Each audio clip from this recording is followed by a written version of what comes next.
मैं पहले देवियों के लिए कहूँ तब देवताओं के लिए। देवियाँ या एक वचन में कहें देवी, कहते हैं देवी उत्पत्ति पालन संहार कारिणी है। देवी जगदम्बा उत्पन्न करती है, पालन करती और संहार करती है।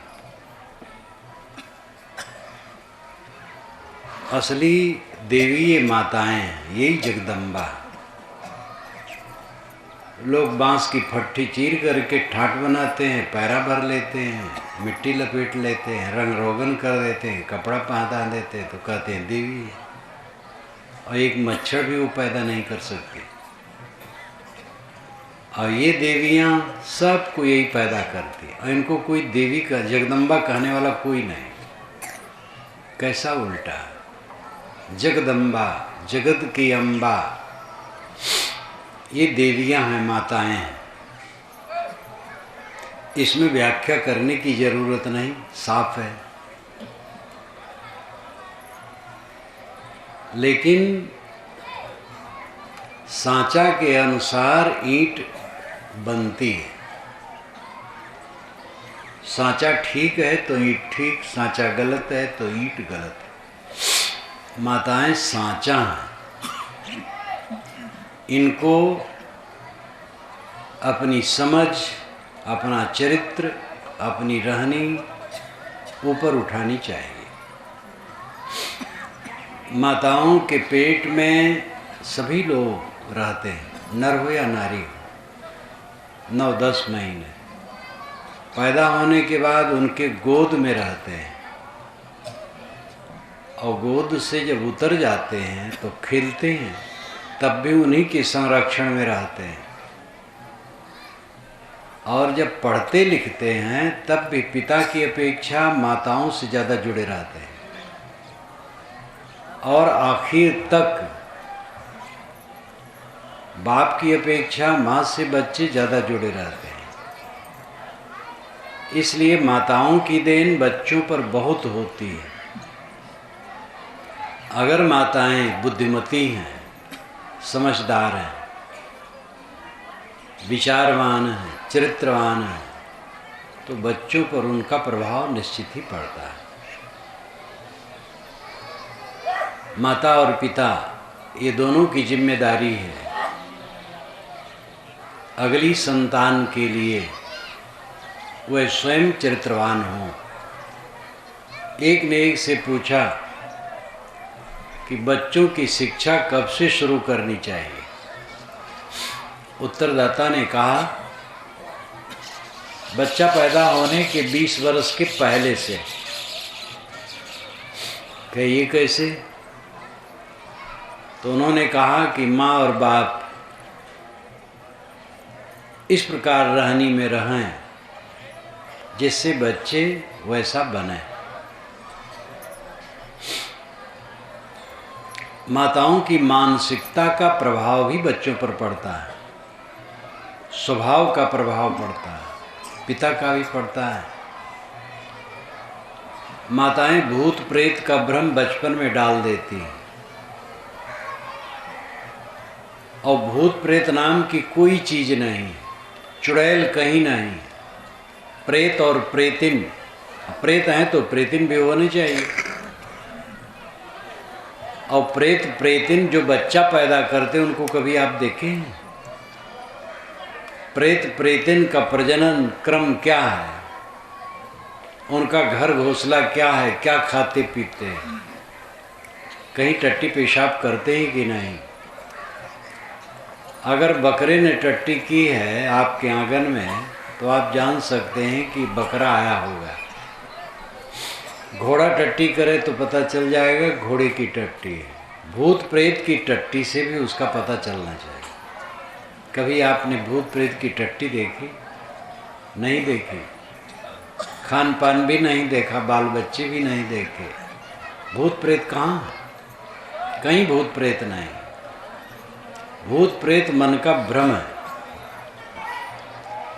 और इस भ्रम में साधारण नहीं अच्छे विद्वान लोग पड़े हैं। पुराने पुराने ग्रंथों में अथर्ववेद तक में भूत प्रेत तो झाड़ फूक की बात है, इतनी जड़दार है।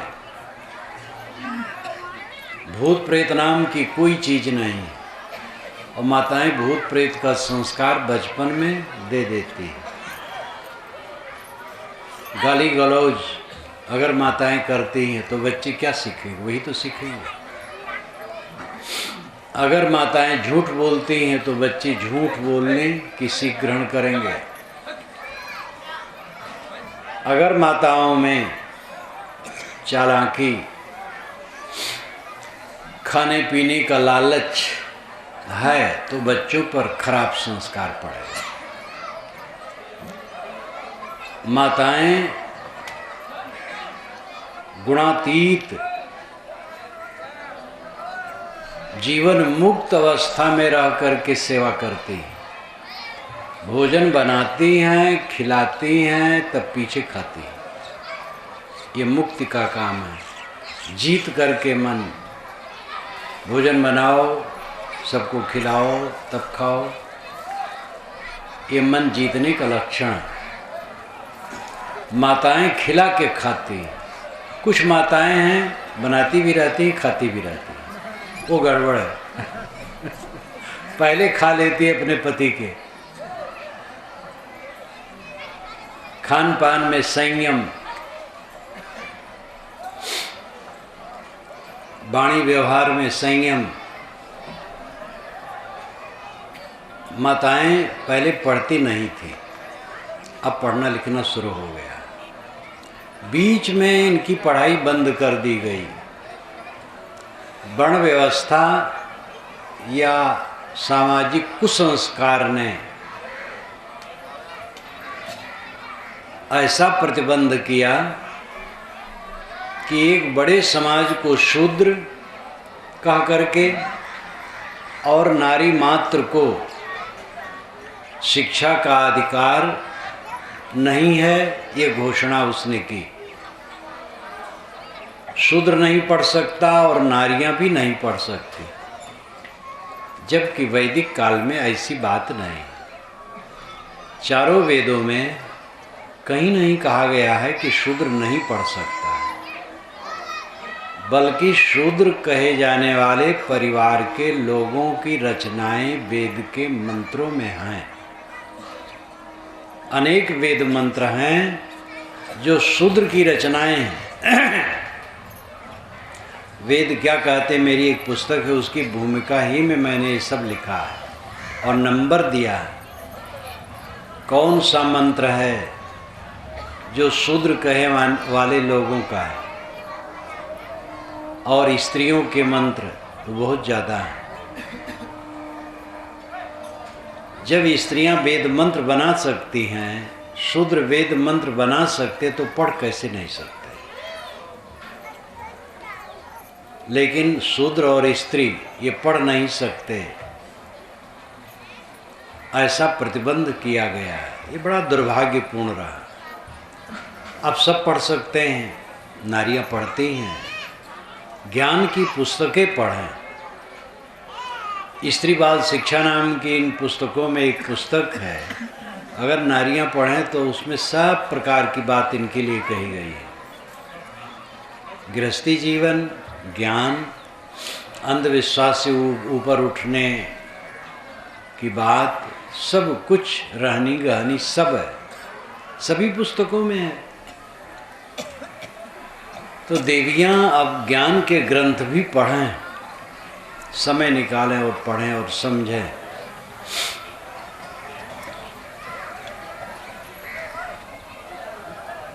सत्य बोलना, निर्भ्रांत दृष्टि रखना, दुर्व्यसन न ग्रहण करना, ये सब जरूरी है। ये आज भी विशेषता है माताओं में। इतने देवता यहाँ बैठे हैं, अगर इसमें सर्वेक्षण किया जाए तो कई लोग बीड़ी, सिगरेट, तम्बाकू, खैनी, पीनी, खाने पीने वाले मिलेंगे, और कुछ बोतल के प्रेमी भी मिल सकते हैं। लेकिन देवियों में शायद है कोई तम्बाकू बीड़ी वाली हो। देवियों में आज भी सर्वत्र बहुत सुधार है। ये दुर्व्यसन से अलग होती है, भक्ति भावना इनमें होती है। और देवताओं को तो ठिकाना नहीं, क्या क्या मुंह में डाल ले।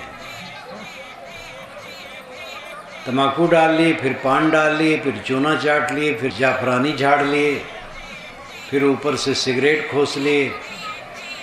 ये सब मुंह को खराब करना, आदत को खराब करना, पैसे को खराब करना, स्वास्थ्य को खराब करना, धर्म को नष्ट करना, सब प्रकार से अहित करना।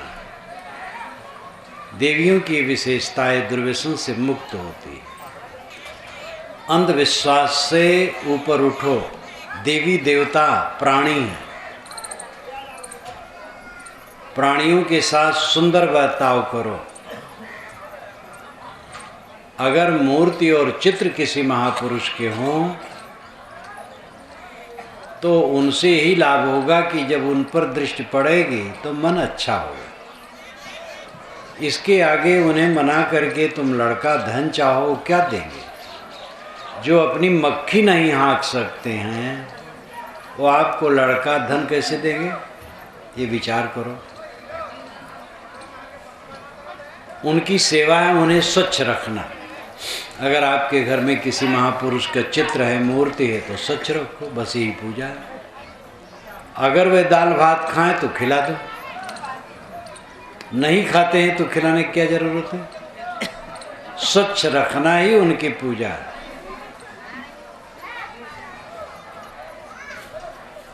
कन्याएं देवियों के 3 रूप होते हैं, कन्या, गृहिणी और माँ। पहला रूप है कन्या, दूसरा रूप है गृहिणी, तीसरा रूप है माँ। कन्याएं नैहर में रहती हैं, स्वतंत्र रहती हैं, माँ बाप की दुलारी रहती हैं, लेकिन उनको ये तैयारी होनी चाहिए कुछ दिन में एक अपरिचित घर में जाएंगी और वहाँ की पूरी जिम्मेदारी उन्हें निभानी है। आजकल लड़कियाँ पढ़ती हैं तो पढ़ने में ये दोष आता है कि जब ज़्यादा पढ़ लिए तो रोटी बनाने रुचि नहीं रहती है, झाड़ू लगाना, बर्तन मांजना, कपड़ा धोना, ये काम सब पिछड़ापन समझती है। ये बहुत गलत है। लड़कियां पढ़ें गुनें, पढ़ने के साथ घर का काम करें, आज्ञाकारिणी रहें। लड़कियों के लिए श्रृंगार वर्जित है, ध्यान दें। सादा कपड़ा पहनें, सहज रहें। श्रृंगार तो पति पर होता है। विवाह हो और नीति में तो यहाँ तक लिखा है विवाह होने पर भी जब तक नैहर में रहे श्रृंगार न करे। ससुराल में पति की उपस्थित में श्रृंगार उचित है और ज़्यादा श्रृंगार तो फिजूल है। सहज श्रृंगार होना चाहिए। लड़कियां होती हैं तो अपने भाभी से प्रायः खुश नहीं रहती। घर में बहू आई, कुछ दिन तो चला प्रेम, कुछ दिन के बाद माँ और बेटी का एक दल और भाभी अलग। ये बहुत कलह का कारण होता है। ज्ञान और आचरण दोनों की पवित्रता से जीवन ऊंचा उठता है। अंग फड़कने से हानि लाभ कुछ नहीं होता है। ये नर नारी सभी ध्यान दें। दाहिना अंग फड़कता है कि बायां अंग फड़कता है, कोई नुकसान और फायदा नहीं। नारियों का बायां और पुरुषों का दायां फड़कने से लाभ है और इसका उल्टा फड़कने से हानि, ऐसा मानते। ऐसा कुछ नहीं, चाहे जो अंग फड़के, कोई चिंता मत करो। वायु विकार से अंग फड़कते हैं। छूछा घड़ा और भरा घड़ा देखने से कोई हानि लाभ नहीं होता है।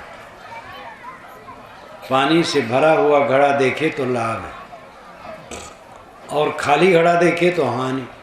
ऐसा कुछ नहीं। धोबी देखे तो लाभ होगा और तेली देखे तो विनाश होगा। और रोज तेल खाते हैं और तेल लगाते हो, विनाश नहीं होता है। तेली को बदनाम कर दिए।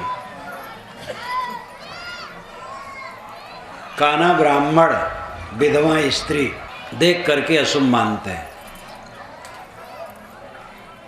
आँख नहीं रह गई, ब्राह्मण हो विष्णु हो कोई भी हो, वो अशुभ क्यों है? किसी की भी एक आँख फूट सकती है, दोनों फूट सकती है। आँख फूटने से आत्मा में विकार नहीं आता है। विधवा स्त्री अशुभ क्यों है? और विधुर पुरुष अशुभ नहीं है। पत्नी मर गई तो पुरुष अशुभ नहीं है और पति मर गया तो पत्नी अशुभ है। ये एक तरफी डिग्री दी गई।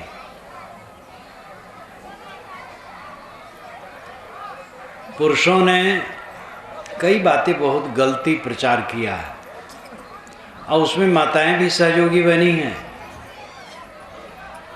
अगर किसी को पुत्र नहीं है, संतानहीन है तो अशुभ माना जाता है। देवियों के मुख से मैंने सुना, आज मैंने निर्वंशिन का मुंह देखा सुबह तो 1 बजे तक पानी नहीं मिला। इतना बड़ा अशुभ। निर्वंशी बहुत भयंकर अशुभ होता है। तो आप लोगों को चाहिए हम लोगों से कभी न मिले। हम लोग भयंकर निर्वंशी हैं।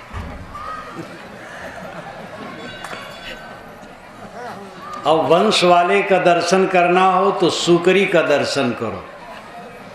12-12 बच्चे एक बार में देती है और दीमक रानी हजारों अंडे देती है। और मुर्गी के दर्शन करो, जब देने लगती तो रोज 1 अंडे देती है। बच्चा पैदा करने से कोई सौभाग्यशाली नहीं और न बच्चा हो तो अशुभ नहीं। गृहस्थी में बच्चे होते हैं, अगर किसी के नहीं हुए तो कोई बात नहीं। पहली गलती है विवाह और दूसरी गलती है बच्चे पैदा होना, झंझट का घर। आप कहेंगे वाह, अगर ये गलती ना हो तो समाज कहाँ से बनेगा? आपकी बात मैं मानूं, लेकिन मेरी बात पर आप भी ध्यान दें। अगर आप शांति चाहते हैं तो विवाह न करें, झंझट में न पड़े। नवयुवक अगर यहाँ कोई बैठा हो और न विवाह किए हो तो बचना चाहे बच जाए। अब विवाह कर लिए लेकिन बच्चा नहीं हुआ तो समझ लो एक झंझट में पड़े और दूसरी झंझट प्रकृति ने रोक दिया। तो क्यों परेशान होते हो? एक ही झंझट हुई, दूसरी झंझट नहीं हुई। इसलिए बच्चा न पैदा होना दुर्भाग्य का लक्षण नहीं और बच्चा पैदा होना सौभाग्य का लक्षण नहीं।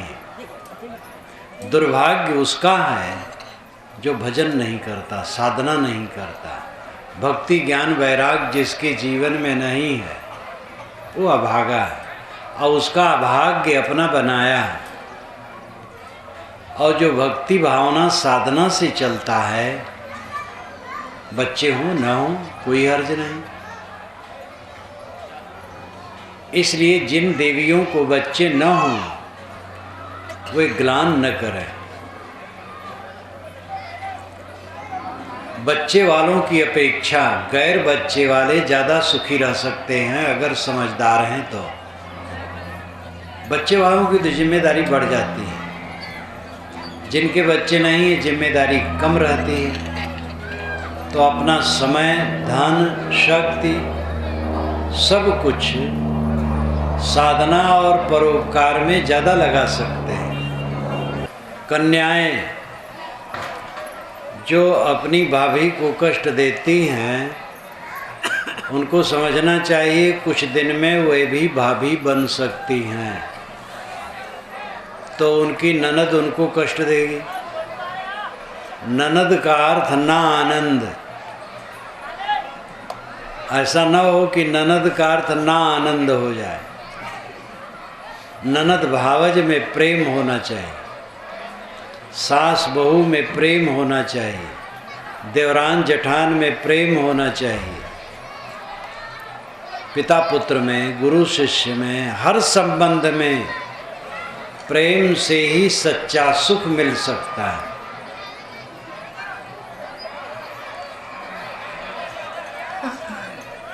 कन्या गृहिणी जब बनती है तो उसकी जिम्मेदारी बढ़ जाती है। किसी के घर बहू आती है तो घर वाले यही सोचते हैं घर भर का पूरा काम संभालेगी। अब आजकल बहुएं जब आती हैं, पढ़ना लिखना अपना गुण है लेकिन अपना दोष भी लाता है। हम पढ़ी लिखी हैं तो अपने मियाँ बीबी के लिए रोटी बना सकती हैं, सास ससुर के लिए नहीं। इसलिए लड़कियां आजकल बहू बन करके आती हैं और बहुत जल्दी बंटवारा करने के लिए राय देती हैं, अपने पतियों को कहती हैं अब अलग हो जाओ। अब उन्हीं का लड़का जब बड़ा होगा, विवाह होगा, उसकी बहू आएगी और वो अलग होना चाहेगी, तब आपको कैसे लगेगा? जो अपने सास को कष्ट देती है, स्वयं जब सास बनेगी उसकी बहू कष्ट देगी तो कैसे लगेगा? जो पुत्र अपने माँ बाप से बात नहीं करते, उनका निरादर करते हैं, उन्हीं का लड़का जब ऐसा करेगा तो उनको कैसे लगेगा? ये तो एक चक्र है। अगर हम अपना कर्तव्य नहीं करते हैं तो हमारे साथ भी वही बात होगी। गृहिणी बनने के लिए जिम्मेदारी कन्याएं समझें, पढ़ें लिखें, लेकिन पढ़ने का मतलब ये नहीं है कि काम न करना। आजकल तो लड़कियां पढ़ करके बस चाहती क्लर्क हो जाएं, अफसर हो जाएं, रोटी न बनाओ। क्लर्क हो जाओ, अफसर हो जाओ, लेकिन रोटी बनाना भी जानो, कपड़ा धोना भी जानो, मेहनती रहो, पुरुष और स्त्री दोनों को। और माँ अंतिम रूप है, माँ बन गई तो माँ की जिम्मेदारी ज़्यादा बढ़ गई। बच्चों को अच्छी सीख देना और निभाना। कन्या गृहिणी माँ, ये तीन रूप देवियों के हैं। अगर सही बुद्धि से वो बच्चों को शिक्षा देती हैं तो उनका निर्माण होता है, और गलत शिक्षा देती हैं तो विनाश होता है। यही संहार करना हुआ। सुल्ताना डाकू का नाम आप लोगों ने सुना होगा। जब अंत में वो पकड़ा गया, मुकदमा चला, फांसी की सज़ा सुनाई गई, तब उससे कहा गया जो खाना चाहो खा लो, जिससे मिलना चाहो मिल लो। सुल्ताना ने कहा कुछ खाना नहीं, किसी से मिलना नहीं, केवल माँ से मिलना चाहता। तो ये स्वाभाविक बात थी। माँ आई, सुल्ताना ने दौड़ करके दांत से माँ की नाक काट लिया। ये कहानी मैंने सुनी है, कहाँ तक तथ्य है पता नहीं। जज और पुलिस ने कहा ये तूने पाप पर पाप क्यों किया?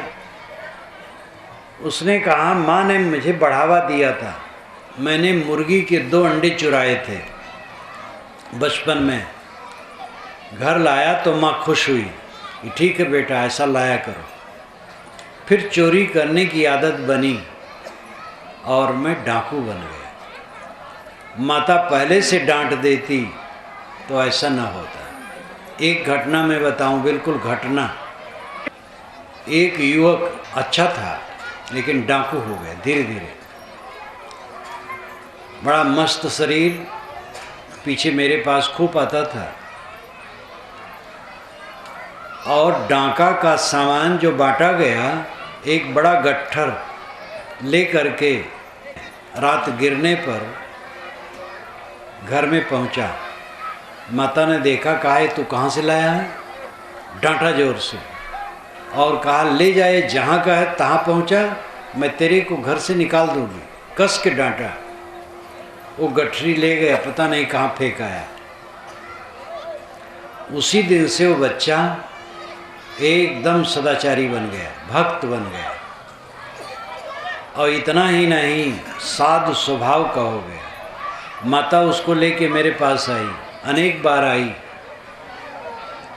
और उसका घर सत्संग का घर बन गया। रोज बैठ करके शाम को संध्या पाठ, और वो स्वयं ज्ञान का ग्रंथ पढ़े और सबको सुनाए। इतना परिवर्तन हो गया। आदमी का सुधार और बिगाड़ संग कुसंग से होता है, और उसमें माँ बाप का उत्तरदायित्व बहुत ज़्यादा है। माँ बाप सावधान रहें तो बच्चे कायदे से रह सकते हैं। माँ की ये विशेषता है कि उसने बच्चे को डांट करके बदल दिया, और बच्चा केवल डांका ही नहीं छोड़ा, साधुता अपना लिया। तो डाकुओं का जो बड़ा सरदार था उससे मिला और कहा कि अगर तुम हमारे गैंग से अलग जाओगे तो मैं तुम्हें गोली से मार दूंगा। उसने कहा मैं खड़ा हूँ, मुझे मार दो, लेकिन मैं अब डाका नहीं डालूंगा, आपका साथ नहीं करूंगा। तो ऐसे आदमी को कौन मारता है? फिर एक सच्चा सदाचारी साधक बन गया। इसलिए माँ बाप की जिम्मेदारी है कि बच्चों को अच्छी सीख दें। आजकल बच्चे पढ़ाए जाते हैं और नकल से पास कराए जाते हैं। पिता सहायक बनता है। पिता और घर वाले सोचते हैं कि बच्चा पास हो जाए, कहीं नौकरी मिल जाए, फिर चाहे जो हो, सद्बुद्धि हो बच्चे में, इसका ध्यान कम है।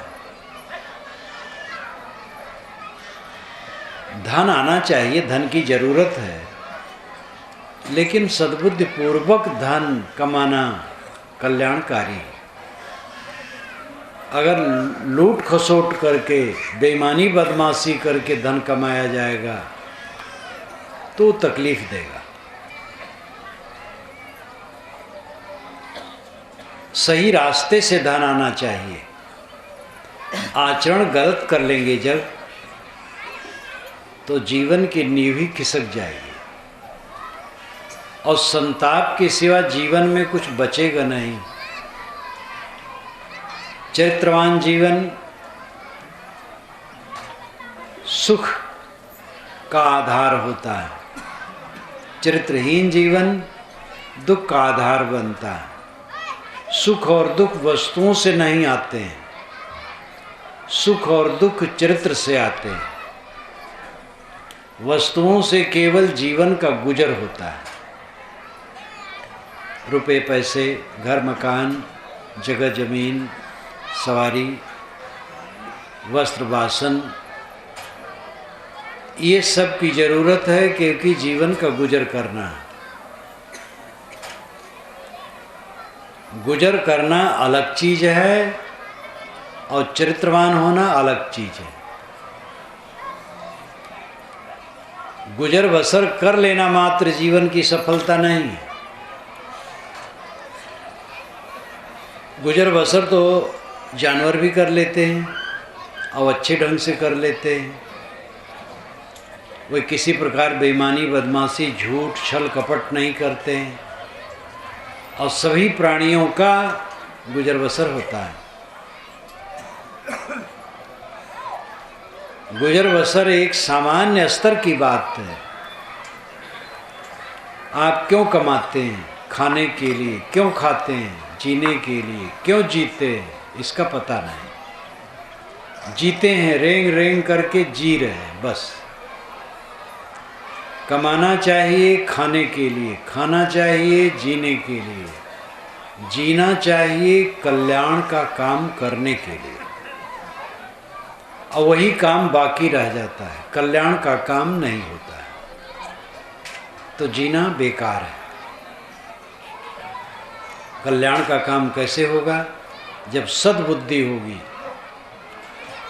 धन बल, जन बल, शासन बल, विद्या बल, शरीर बल, स्वामित्व बल, सारे बल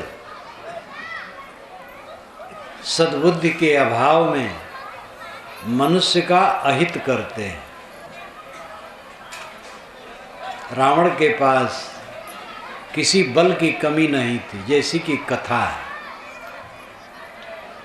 पूरी दुनिया में वो तपता था, विद्वान ऐसा कि वेदों का प्रकांड पंडित, बलवान ऐसा कि पूरा संसार कांपता था, धनवान ऐसा कि सोने की नगरी उसकी। इसका लाक्षणिक अर्थ है बहुत धनी। ये नहीं कि मकान सोने के बने थे, कहीं कुछ सोना वोना का स्तंभ या पत्थर कहीं चढ़ा हो। भारत में भी कुछ मंदिर हैं जिसमें सोने का पत्थर गुंबज में चढ़ा रहता है, यद्यपि ये सब गलत है। मंदिर पर सोने का पत्थर चढ़ाना गरीबों का उपहास करना। ऐसे गरीब लोग हैं जिनको आज भी ठीक से रहने की जगह नहीं, और मंदिर में सोने का पत्थर चढ़ाया जाए, सोने का कलश चढ़ाया जाए, कौन भगवान की भक्ति? तो सोने का पत्थर उत्तर कुछ हो सकता है लंका में, ये बात नहीं कि लंका नगरी पूरी सोने की थी। अर्थ है कि धन धान संपन्न थी लंका, धनवान, विद्वान, बलवान, इंद्र को परास्त कर देने वाला। दशरथ से जब विश्वामित्र आए हैं श्री राम को मांगने के लिए कि मैं यज्ञ करता हूँ तो उसमें राक्षस लोग विघ्न करते हैं, मैं क्रोध करूँ तो यज्ञ सफल नहीं माना जाएगा, इसलिए कोई रक्षक चाहिए, मैं राम को मांगता हूँ। दशरथ ने कहा राम तो अभी 16 वर्ष की उम्र से भी कम है, 16 वर्ष। ये वाल्मीकि रामायण में आया है। 16 वर्ष, 16 से 16, ऊन नाम कम, 16 वर्ष से भी उनकी उम्र कम है। वे क्या लड़ेंगे राक्षसों से? मैं चलूँगा, लेकिन हाँ अगर रावण है तो मेरी हिम्मत नहीं। ये वाल्मीकि रामायण में आता है। ऐसा रावण इतना बलवान, धनवान, विद्वान था। विद्वान के विषय में आता है वेद विद्या व्रत स्नातः, वाल्मीकि रामायण में वेद विद्या व्रत में स्नात था, उत्तीर्ण था। लेकिन वह रावण पर स्त्री के मोह में अपना विनाश कर डाला, परिवार का विनाश कर डाला और लंका का पतन कर डाला। इसलिए सारा बल शुद्ध बुद्धि के अभाव में मनुष्य का नुकसान करता है। अच्छी बुद्धि सब प्रकार का अभाव होने पर भी सुख का रास्ता निकाल लेती है, और गलत बुद्धि होने से, अशुद्ध बुद्धि होने से, सारी योग्यता होने पर सबका विनाश कर देती है। इसलिए माँ बाप को चाहिए बच्चों में सद्बुद्धि आए, इस पर ध्यान दें।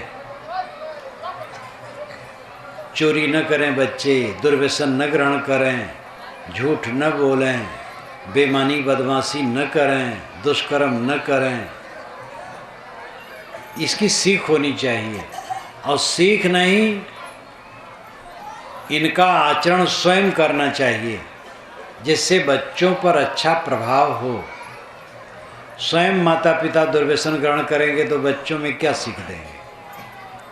कितने पिता अपने बच्चों से स्वयं कहते हैं बीड़ी दाग लाओ,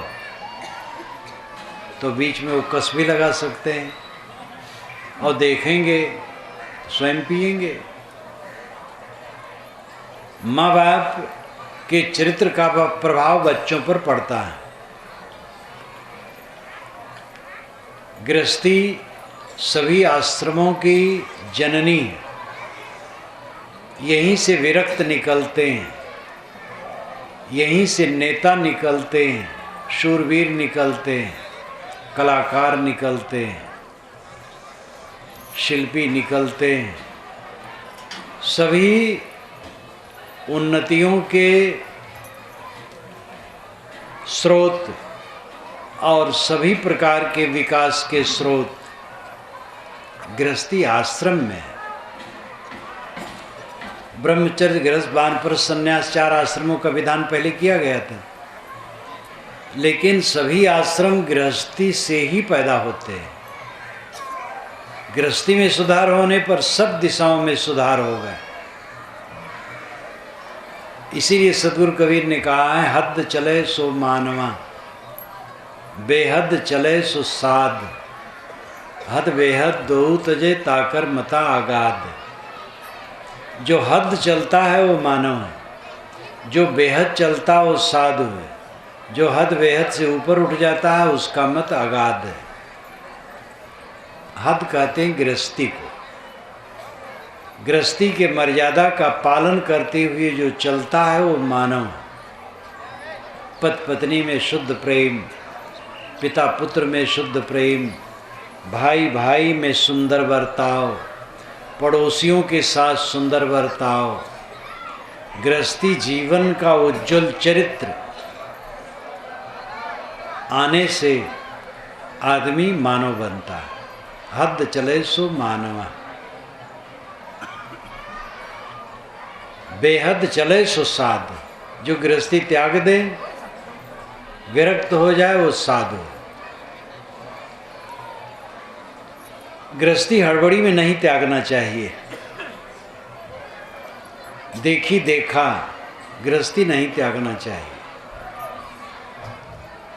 मन में उत्कट वैराग्य हो तो भी बहुत दिन तक साधना चाहिए। स्थिर वैराग्य होने पर गृह त्याग करना चाहिए। और गृह त्याग करे तो किसी वैराग्यवान, बोधवान संत की शरण लेकर के सेवा, आज्ञाकारिता के साथ सीख ग्रहण करे, तब उसका वैराग सफल होता है। हद बेहद दो तजे ताकर मता अगाध। जो गृहस्थी विरक्ति दोनों से ऊपर उठ जाता है उसका मत अगाध है।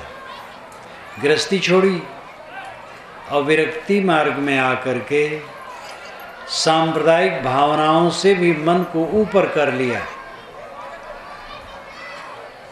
आत्मलीन स्थिति आ गई, उसका मत अगाध है। हद बेहद से ऊपर उठने का अर्थ यही है, आत्मलीन हो जाना, आत्मलीन, स्वरूपलीन, ब्रह्मलीन, परमात्मलीन, ये सब शब्द है, बात एक ही है। आत्म संतोष, जिसे आत्म संतोष मिला वो हद बेहद से ऊपर उठ गया। जीवन में हमें क्या चाहिए, हम क्या खोजते? स्थिर सुख। स्थिर सुख दुनिया में कहीं नहीं। सारे सुख आकर के चले जाते हैं और वे सुख ही दुख बन जाते हैं। विषयों के सुख प्राय ऐसे ही होते हैं। भंवर विलंबे बाग में बहु फूलन की वास, ऐसे जीव विलंबे विषय में अंतहु चले निराश। भंवरे बाग के फूलों में भूल गए और फूल में गए बैठ गए, फूल संपुट हो गया, जानवर आए चर रही, फूल के सहित उसी में पिस गए। ऐसे जीव विलंबे विषय में। इसी प्रकार जीव विषय वासनाओं में डूब गए और फल क्या हुआ? अंतम चले निराश। अंत में निराश होके चले। जो जवानी में काम भोग पर खूब जम जाता है वो थोड़े दिन में बिलबिला के मरता है। जो खाने पीने में अति करता है उसके शरीर की दशा अत्यंत दयनीय हो जाती है। खाना पीना जरूरी है, भोग विलास तो जरूरी नहीं है, लेकिन खाना पीना जरूरी होते हुए भी उसमें संयम चाहिए। काम भोग गृहस्थ के लिए केवल संतान के लिए चाहिए और व्यर्थ में नहीं। वेदों के मंत्रों के रचयिता सब के सब ऋषि करीब करीब गृहस्थ है,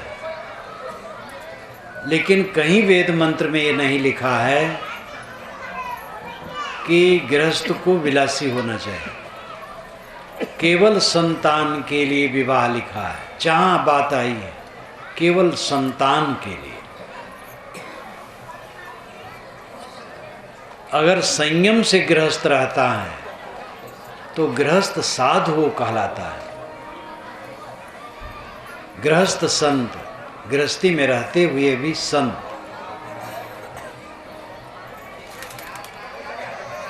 आत्म संयम से ही वो दशा आएगी जो मनुष्य के अंदर में भूख है। हर नर नारी क्या चाहता है? दुख से अत्यंत छुटकारा, अनंत सुख की प्राप्ति। सब नर नारी का उद्देश्य है। और यह दुनिया की किसी वस्तु से संभव नहीं। दुनिया की सारी वस्तुएं असमर्थ हैं ये देने में। दुनिया की ज़्यादा वस्तुओं में तो आदमी और उलझ जाता है। धनी जितने होते हैं, अधिकतम धनी मानसिक रोग से ग्रसित हो जाते हैं। अधिकतम बड़े पद वाले मानसिक रोग से ग्रसित हो जाते हैं। साधु महंत हैं, मंडलेश्वर जगत गुरु हैं, अगर वे साधना परायण नहीं वो भी विफल हो जाते हैं। दुनिया का संबंध ज़्यादा हुआ, ऐश्वर्य ज़्यादा बढ़ा, धन दौलत ज़्यादा बढ़ा, मनुष्यों की भीड़ ज़्यादा बढ़ी और उसमें वे अपने आप को साधना में संभाल नहीं पाए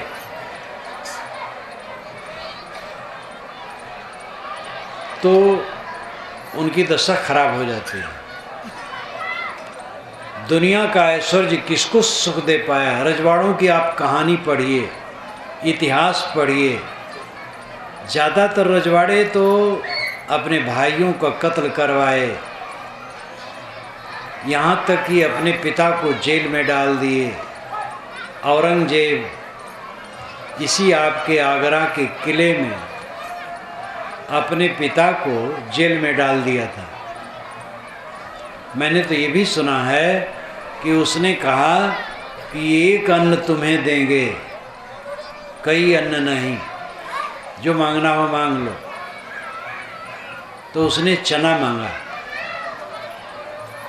क्योंकि चना ऐसा अन्न है जिसकी दाल बने, सत्तू बने, भजिया बने और बेसन, बढ़िया बेसन होता है, चबैना बने, रोटी बने और ताकतवर और स्वास्थ्यवर्धक होता है। इसलिए उसके पिता ने चना मांगा। असहाय हो करके जिस किला को उसने खुद बनवाया था उसी किला के एक कमरे में वो बंद कर दिया गया। कई रजवाड़े हुए जो अपने भाइयों को मार करके हुए, औरंगजेब ने भाइयों को ही मारा था, महाक्रूर हुआ था। केवल औरंगजेब ही की बात नहीं कि वो मुसलमान था तो ऐसा क्या, हिंदू में ऐसे नहीं होते। अभी आपके नेपाल में क्या हुआ, 5-6 वर्ष हुए, पूरे एक राज परिवार, भाई के परिवार की सत्ता ही समाप्त कर दी है, सगे संबंधियों सहित सबको कत्ल कर दिया गया। महंथी के लिए, गुरुवाई के लिए चालबाजियां होती, आपाधापी होती, तिकड़में होती, और इतना ही नहीं, मारा भी जाता है। गुरु को, महंत को जहर दे करके गद्दी पर बैठने वाले होते हैं। तो दुनिया का ऐश्वर्य कहीं का भी हो, गृहस्थों में हो, साधुओं में हो, ऐश्वर्य बढ़ेगा और साधना नहीं होगी, सारा पाप इकट्ठा होगा। इसलिए जो हमें ऐश्वर्य से सुख की कामना है, ये हमारा पागलपन है। जीवन में थोड़ी भौतिक वस्तुओं की जरूरत है। रोटी चाहिए, कपड़े चाहिए, रहने की जगह चाहिए, गुजर बसर की वस्तुएं चाहिए, ये ठीक है। और ये इसके स्तर कैसे हों, इसकी चिंता नहीं होनी चाहिए। भोजन का ऊंचा स्तर जिसे कहते हैं, वो कोई गुणकारी नहीं होता है। भोजन का जो सादा स्तर है वही गुणकारी होता है। सादा भोजन, गरीबों का भोजन सही भोजन है। इसलिए भोजन का, कपड़े का, मकान का, सबका स्तर ऊंचा हो जाएगा तो सुख मिल जाएगा, ये भ्रम है। हाँ, मेहनत कमाई में है तो निश्चित है उसका स्तर अपने आप बढ़ता है। धन दौलत हो गया तो मकान अच्छा बना लिया, स्वाभाविक है, तो खाने पीने में भी क्वालिटी बढ़ेगी। लेकिन कम है तो उसकी क्वालिटी अगर कम है तो कोई दुख उसमें नहीं मानना चाहिए। खास बात है मन कैसा है। घी, मेवे, मलाई सब कुछ हमने खाया है और मन मैला है और चिंतित है, पीड़ित है, तो सुख कहाँ है। और रोटी और नमक हमने खाया और मन निर्मल है, संतुष्ट है, तृप्त है, तो क्या चाहिए। इसलिए भ्रम है कि दुनिया का ऐश्वर्य मिले तो सच्चा सुख होगा। लड़के बच्चे जिनके नहीं होते हैं सोचते हैं हमारा बुढ़ापा कैसे कटेगा। बुढ़ापा सबका कटता है। जिनके 100 हैं उनका जीवन गुजर होता है, जिनके 50 हैं उनका जीवन गुजर होता है, 25, 10, 2, 5, 1 हैं उनका होता है, और जिनके कोई नहीं है उनका भी होता है। जिनके लड़के हैं तो ऐसे माता पिता की आरती उतारी जाती है। इसमें बैठे तो लड़के वाले सब करीब करीब बहुत होंगे। लड़कों से कितना सुख मिलता है। लड़के बेचारे क्या करेंगे। लड़के अपने बीवी बच्चे में उलझे रहेंगे, आपको क्या देंगे। और लड़के नहीं है तो क्या गाज फाट पड़ी। अपने मन को हम स्थूल बातों में उलझाए रखते हैं। लड़का होना न होना, धन का ज़्यादा होना कम होना, मान बढ़ाई होना न होना, ये सब कुछ बात नहीं है। बात है मन कैसा है। मन मैला है तो तकलीफ होगी, मन शुद्ध है तो आनंद होगा। असली बात है मन की शुद्ध या शुद्ध। सभी नर नारी गृहस्थ विरक्त इस पर ध्यान दें, अपने मन को मांजने का काम करें। भजन यही है। कोई नाम में आपको श्रद्धा है जपिए, किसी मंत्र में श्रद्धा है जपिए, कोई रोकता नहीं। लेकिन नाम और मंत्र जप ये भजन की सच्ची कसौटी नहीं है। सच्ची कसौटी है चित्त की निर्मलता। कोई नमाज पढ़ने वाला हो लेकिन चालाक हो, ईमानदार ना हो, तो दूसरे मुसलमान भी उसको अच्छा नहीं मानेंगे। एक हिंदू है जो नमाज नहीं पढ़ता है लेकिन ईमानदार है, उसको मुसलमान सब अच्छा मानेंगे।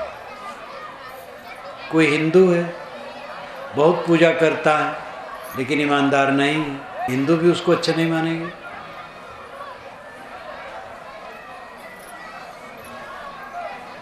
कोई मुसलमान है, ईमानदार है, तो उसको अच्छा मानेंगे। इसलिए पूजा पद्धति, नाम जप, मंत्र, संप्रदाय के नाते कोई बड़ा छोटा नहीं होता है। बड़ाई छोटाई मन पर निर्भर है। निर्मल मन से निर्मल आचरण होता है और नैतिकता जीवन में पनपती है और इसी से आदमी बड़ा होता है। बड़े पुरुष जिनको कहा गया है वो 10-20 हाथ के थोड़े थे। आज भी जो बड़े पुरुष कहलाते हैं वो एक कद में सब बहुत बड़े हो गए, ऐसी बात नहीं। वो सब धनी थे, ऐसी बात नहीं है। वे सब बहुत पढ़े लिखे थे, ऐसी भी बात नहीं है। बड़े वे कहलाए जिनकी बड़ी बुद्धि थी, बड़ा आचरण था, जिनमें क्षमा, गम, संयम, शांत, परहितैषता, परोपकार, ये सब सद्गुण थे। वे बड़े कहलाए। और बड़े कहलाना न कहलाना ये खास बात नहीं, खास बात है अंदर की। बड़े भी गाली दिए गए हैं, बड़े को गाली दिया गया है। गांधी जी को गोली मार दी गई। गांधी जैसे महापुरुष जिसका जोड़ा पूरी दुनिया में नहीं, राजनीति में ऐसा महात्मा, महात्मा तो एक से एक हुए हैं, लेकिन राजनीति में महात्मा गांधी का जोड़ा कहीं दिखाई नहीं देता। और उस महापुरुष को गोली मार दी गई। ऐसी बुद्धिमानी। श्री राम को अयोध्या में ताना मारा गया। जब राजगद्दी हो गई तो गली गली में ये चर्चा थी कि राम ही ने जब ऐसी गलती की है तो हम लोगों के घर की क्या दशा होगी। रावण के घर में सीता इतने दिन रही और राम ने फिर उसे अपनी पत्नी बना ली, तो हमारी भी पत्नियां कहीं भी रहें, फिर उनको स्वीकारना पड़ेगा। विचारना यह है कि सीता जी क्या अपनी खुशी से रावण के घर गई थी? वो तो अपहृत की गई थी, कैद खाने में थी, वहाँ रह करके भी वह राम को ही जपती थी। सीता पतिव्रता थी, सीता निर्दोष थी, लेकिन अयोध्यावासी सीता को नहीं समझ सके और राम को भी नहीं समझ सके। जब राम आपके राजा हैं तो आपको विश्वास करना चाहिए, लेकिन राम को भी नहीं समझ सके। तो हमें और आपको अगर आगरा में लोग न समझ सकें तो क्यों चिंता करनी चाहिए। राम को नहीं समझ सके, सीता को नहीं समझ सके अयोध्या वाले, आगरा में आपको न समझ सके, कोई क्यों चिंता करते। और इसी से उबिया करके राम ने सीता को निकाल दिया। निकालना गलत था कि सही था, अलग विषय है, लेकिन ऐसी स्थिति बनी अयोध्या में। ये संसार की दशा है, इसलिए प्रशंसा की भूख नहीं होनी चाहिए। हमें ये सोचना चाहिए हम करते क्या हैं। हमें ये नहीं सोचना चाहिए कि हमें लोग कहते क्या। भूल यही है कि हम सोचते हैं कि हमें लोग कहते क्या। चोर को चोर कहो लाठी ले लेगा। चोर है इससे उसको तकलीफ नहीं है, लेकिन चोर कह दे तो तकलीफ है। तो हमें अच्छा कहलाने की चेष्टा न करनी चाहिए, अच्छा रहने की चेष्टा करनी चाहिए। बड़ाई से हमारा हित होने वाला नहीं है, पवित्र आचरण से हित होने वाला है। इसलिए अपने जीवन को ऊपर उठाएं। ऊपर उठाने का अर्थ क्या है? क्रोध घटाना, क्षमा करना, तृष्णा हटाना, संतोष ग्रहण करना, लंपटता छोड़ना, संयम ग्रहण करना, विषमता, द्वंद्व, कलह दूर करके समता में जीना, ये जीवन को ऊपर उठाना है। परिवार में, समाज में जहाँ रहो, दूसरे का दोष न देखो। किसी में दोष की बात है तो प्रेम से समझा दो, प्रेम से रास्ते पर लाओ, कलह न करो। बुराई देखने से बुराई बढ़ती है, अच्छाई देखने से अच्छाई बढ़ती है। जहाँ बुराई हो उसको दूर करने की राय देनी चाहिए, अगर अपनी शक्ति चले तो। कलह नहीं करना चाहिए। जीवन बहुत छोटा है और आज दिन जा रहा है, अचानक एक दिन ये दीपक बुझना है। ऐसी जिंदगी जीना चाहिए जिससे जीवन में शांति हो। शांत के समान दूसरा सुख नहीं है। जितनी माया की गर्माहट है, 2 दिन की चांदनी है, ये सब अनुभव कर सकते हैं।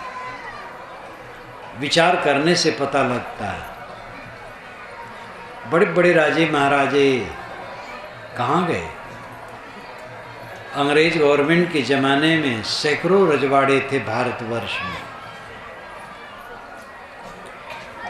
सैकड़ों रजवाड़े तो स्वतंत्र थे और हजारों रजवाड़े थे जो स्वतंत्र नहीं थे, लेकिन रियासतदार थे बहुत। और उन रजवाड़ों का जो समा था अद्भुत, लेकिन आज जा कर के देखो तो खड़हर है। आगरा के लिए तो क्या उदाहरण है। आगरा लोग खड़हर देखने आते हैं, किला, ताजमहल, और केवल पर्यटक स्थल है। कहाँ बादशाह बैठा है? कौन सी वस्तु स्थिर है? जगने की जरूरत है। ये हीरा जैसा जीवन कमाने, खाने और संतान पैदा करने के लिए नहीं मिला। कमाना खाना एक मजबूरी है और संतान पैदा होना भी एक मजबूरी है। कमाए बिना खाएंगे क्या? इसलिए कमाना खाना मजबूरी है। और संतान हो जाएंगे, वैवाहिक जीवन है, संतान हो जाएंगे। जीवन का फल क्या है? शांत से जीना, सुख से जीना, संतुष्ट से जीना, निर्भयता से जीना, शीतल मन लेकर के जीना, ये जीवन का फल है। सब मिला और शांति न मिली तो क्या मिला? शांत जीवन का परम सुख है और वो इंद्रिय, मन और वाणी की प्रक्रियाओं का फल है। ये समझ लीजिए। शांति कोई दे नहीं सकता है। गुरु उपदेश करेंगे, संत उपदेश करेंगे, उनकी जिम्मेदारी है वे स्वयं शांत रहें और दूसरे को अच्छा उपदेश करें। आप स्वयं जब वैसा चलेंगे तब होंगे। किसी साधु की झोरी में शांति नहीं रखी है कि निकाल के एक मुट्ठी आपको दे दें। वो बताएंगे ऐसा चलो और ऐसा आप चलो, तब शांति मिलेगी। कोई तैरता है, आप भी हाथ पैर पटको तो तैरोगे। आपका हाथ पैर पकड़ करके कोई आपको तैरा नहीं सकता है। ये जो ज्ञान का मार्ग है, भक्ति का मार्ग है, कल्याण का मार्ग है, ये स्वयं चलने से होगा। हमारे लिए कोई मकान बना सकता है, हमारे लिए कोई भोजन बना सकता है, हमारे लिए कोई बिस्तर बिछा सकता है, हमारे लिए और कोई बाहरी काम कर सकता है, लेकिन हमारी भूख दूसरे के खाने से नहीं जाएगी और हमारे मन का दुख दूसरे की साधना से नहीं जाएगी। पेट और मन, ये दोनों में संतोष अपने परिश्रम का फल है। कोई व्यंजन हमारे सामने रख दिया है, खाना पड़ेगा हमें। मुख में कोई डाल सकता है, लेकिन घुट तो हमें करना पड़ेगा। इसी प्रकार शांति का काम हमें ही करना पड़ेगा। एक एक कर्म से अशांति बढ़ती, ऐसे एक एक कर्म से शांति बढ़ती। झूठ बोलने वाला, चालाकी करने वाला, छल छद्म करने वाला, आपाधापी करने वाला, चरित्रहीन व्यक्ति कभी शांत नहीं पा सकता है। जो सच्चा है, ईमानदार है, जिसके मन इंद्रिय संयमित हैं, जो सब पर करुणा, प्रेम, श्रद्धा, सद्भाव रखता है, उसके जीवन में स्वाभाविक शांति आती है। एक एक करने का परिणाम अशांति और शांति। अचानक अशांति और शांति नहीं आती, सब अपने ऊपर निर्भर है। भगवान कल्याण कर देगा, प्राय लोग कहते हैं भगवान की माया हमें नचा रही है। भगवान कोई दुर्जन नहीं है कि जो आपको नचाए। नचाने वाला, परेशान करने वाला दुर्जन होता है। भगवान परमात्मा की व्याख्या तो बड़ी अच्छी है। भगवान परमात्मा उसे कहते हैं जो सच्चिदानंद है, शुभ गुणों का भंडार है। तो माया क्यों रखेगा आपको नचाने के लिए? आपके गांव में कोई ऐसा हो जो गांव भर को परेशान करता हो, तो अच्छा नहीं माना जाएगा। एक गांव में एक थे, वे सबको परेशान करते थे। कहीं ज़मीन बेच खरीद हो, वहाँ वो पहुँच जाए, तिकड़म डालें, 1000-2000 दे दो तो छुट्टी दे, नहीं तो फिर वो गड़बड़ा दे। कोई मकान की नींव डाले, वहाँ खड़े हो जाए, हमें इतना लाओ, नहीं तो हम बिगाड़ेंगे। हर जगह वो बिगाड़ते थे और बहुत ज़बरदस्त आदमी थे, सब परेशान रहे। उनको पूज दें तब छुट्टी पावें। क्या ईश्वर ऐसे हैं? जब पूजा कर दोगे तो कुशल, नहीं तो वो परेशान करेगा आपको। इसका मतलब है भगवान खुराफाती है। भगवान और परमात्मा कह करके भगवान परमात्मा का अर्थ लोग ठीक से नहीं लगाते हैं। भगवान परमात्मा जो होगा वो अच्छा होगा। जब अच्छा इंसान किसी को परेशान नहीं करता है, तो भगवान परमात्मा क्यों परेशान करेगा किसी को? कहते महाराज क्या करें, परमात्मा ने ऐसी माया डाली है कि परेशान हो। तो मतलब परमात्मा बड़ा खुराफाती है। ये अपने मुख की बात अपने कान से लोग नहीं सुन पाते हैं कि हम क्या कह रहे हैं, परमात्मा को बदनाम कर रहे हैं। आप तम्बाकू खाना शुरू किए तो परमात्मा ने खिलाया है। शराब पीते हैं तो क्या परमात्मा पिलाता है? आपकी गलती है। आपकी माया आपको नचाती है, परमात्मा की माया आपको नहीं नचाती है। अगर कहीं पर होगा, उसके पास माया होगा, तो वो परेशान होगा अपनी माया से, उसकी चिंता छोड़ दो। आप अपनी माया को समझो। मन का मोह माया है, मन का विकार माया है, इसको छोड़ो। जो मन के माया को छोड़ देता है, उसको किसी की माया परेशान नहीं करती।